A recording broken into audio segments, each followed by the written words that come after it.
अस्सलाम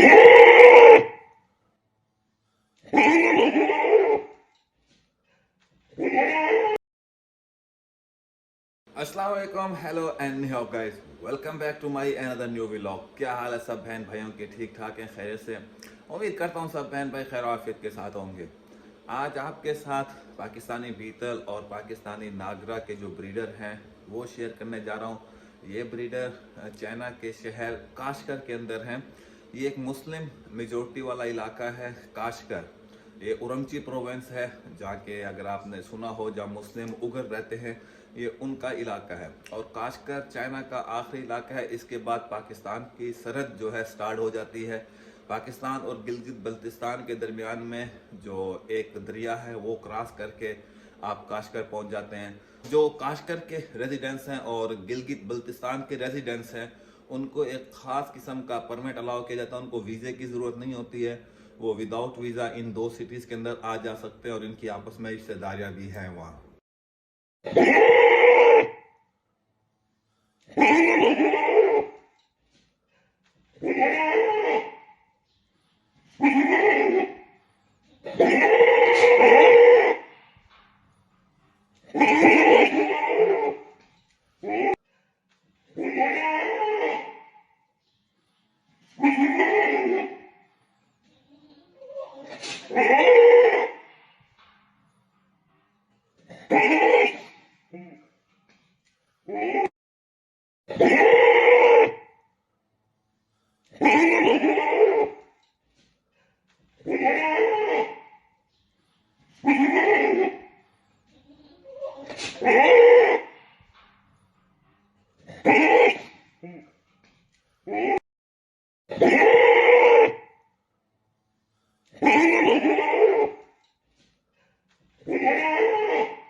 一样驱动的啊，头皮机啊，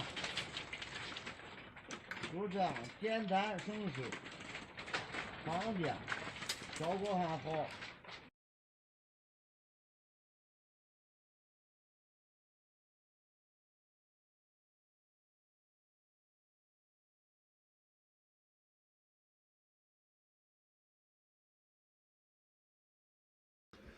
चाइनीज़ पाकिस्तान से बीतल को लेके आ रहे हैं, मक्खी चीना को लेके आ रहे हैं और कुछ ब्रीड्स हैं उनको लेके आ रहे हैं। और आपको पता है इनका मेन मकसद क्या है? ये कोई पाकिस्तान की ब्रीड को प्रमोट नहीं कर रहे हैं, क्योंकि बदकिस्मती से हमारे पाकिस्तान के ब्रीड ना ही मीट पर्पस के लिए रजिस्टर्ड है, ना ही मिल्किंग पर्पस के लिए रजिस्टर्ड है। वो इस ब्रीड को लेके आ रहे हैं और इस ब्रीड का क्रॉस अपनी ब्लैक नूबियन के साथ कर रहे हैं और ये अपनी एक ब्रीड बनाना चाहते हैं और उसको ये रजिस्टर्ड करवाएंगे। क्योंकि काफ़ी चाइनीज़ फार्म्स ऐसे हैं जो कि बीतल और नागरा को, राजनपुरी को, मक्खी चीनी को लाना चाह रहे हैं जो रजिस्टर्ड फार्म है। लेकिन उनके लिए मेन मसला यही है कि हमारी ब्रीड किसी खाते के अंदर नहीं है, किसी खाते में रजिस्टर्ड नहीं है। अगर वो लाना चाहेंगे तो वो अपने सर मुंह के ऊपर ला सकते हैं, गवर्नमेंट की तरफ से उन्हें कोई सपोर्ट नहीं मिलेगी, जिसकी वजह से काफ़ी फार्मर्स ने, काफ़ी इन्वेस्टर्स ने अपने हाथ पीछे खींच लिए हैं। और मैं कोशिश कर रहा हूँ कि पाकिस्तान की ब्रीड चाइना के अंदर लेके आऊँ और उसको एक मकाम दिलाऊँ, इसको कुछ ना कुछ किसी खाते के अंदर रजिस्टर्ड तो करवा लूँ।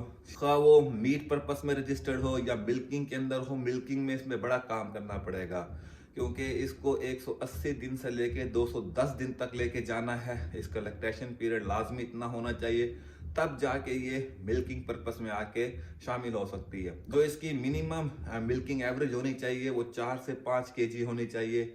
और इसका जो पीरियड है वो जैसा कि बताया 180 दिन से लेके 210 दिन तक होना चाहिए।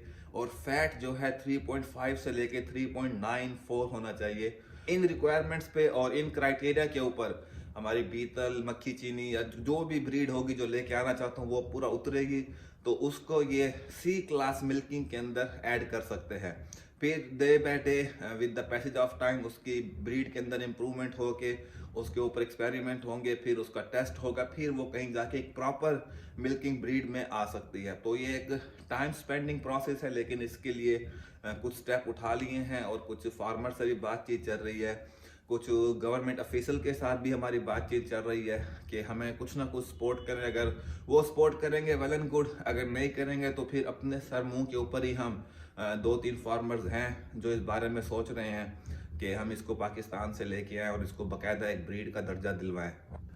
ये हम लोगों की बदकिस्मती है कि हमने अपनी ब्रीड के ऊपर काम नहीं किया, उसके अंदर इम्प्रूवमेंट नहीं लेके आए, हमने अपनी ब्रीड को संभाल के नहीं रखा। हमारे पास दुनिया की सबसे अच्छी अच्छी ब्रीडें हैं, लेकिन हमने उनकी कदर नहीं की है। हमने ना ही अपनी ओरिजिनल बर्बरी को संभाल के रखा है, ना हमारे पास ओरिजिनल टैडी को संभाल के रखा है।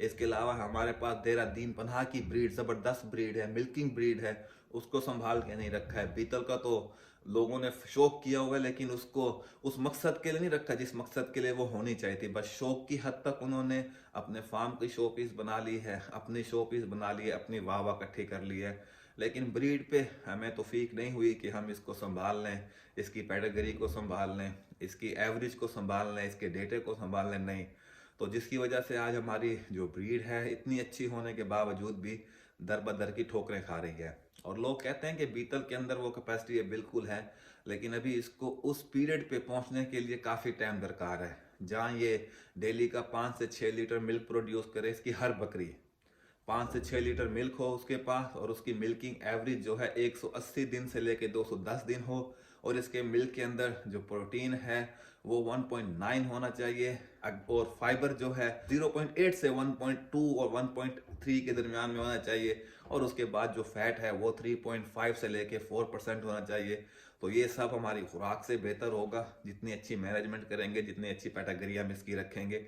इसको अभी अगर आज इसके ऊपर काम स्टार्ट करें, इसको मजीद 4 से 5 साल लगेंगे कि हमारी ब्रीड को इंटरनेशनली तौर पर रिकग्नाइज किया जा सके। तो इंशाल्लाह उम्मीद है वो भी दिन लाजमी आ जाएगा अगर हम मेहनत करेंगे। तो उस पर काम जारी है इंशाल्लाह।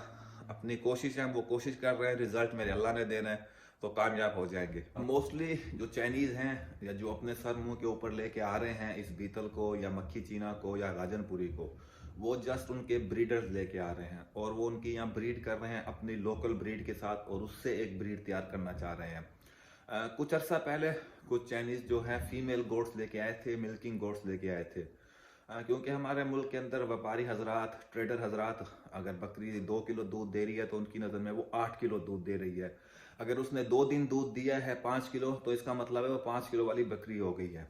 तो उसी बेस के ऊपर जो फार्मर थे ये लेके आए थे बकरियां, लेकिन जब उनने आके यहाँ उसके ऊपर काम किया तो वो बकरी जो उनको 5-6 किलो कह के दी गई थी, तो वो 2 किलो 1.5 किलो मैक्सिमम 3 किलो दूध उसकी एवरेज कैपेसिटी थी, और वो भी कुछ दिनों तक। फिर वो अपना दूध डाउन करती गई है। तो जिसकी बुनियाद के ऊपर उन्होंने कहा कि यार इसको रहने दीजिए, इस पे अपना ही काम कीजिए, अपनी ही ब्रीड तैयार कीजिए और इसका फ़ायदा उठाइए, क्योंकि पाकिस्तान की ब्रीड वैसे रजिस्टर्ड नहीं है। वो इससे कुछ ख़ास ब्रीड बना लेंगे और वो सारा बेनिफिट खुद उठाएंगे। अगर इसके ऊपर हमने काम ना किया, अपनी ब्रीड को ना बचाया, तो ये समझ लीजिए हमारी ब्रीड के मुकाबले में एक और ब्रीड तैयार करके वो खड़ी कर देंगे, जिसका आप कुछ भी नहीं कर सकेंगे। ये उसको ही बीतल का नाम दे देंगे। उम्मीद करता हूँ आपको वीडियो पसंद आएगी। अगर वीडियो पसंद है इसको लाइक और शेयर लाजमी कर दीजिएगा। इंशाल्लाह आपसे मुलाकात होगी नेक्स्ट वीडियो में। तब तक के लिए अपना और अपने इर्द गिर्द के लोगों का रखिए ख्याल। मुझे दीजिए इजाज़त। अल्लाह हाफिज़।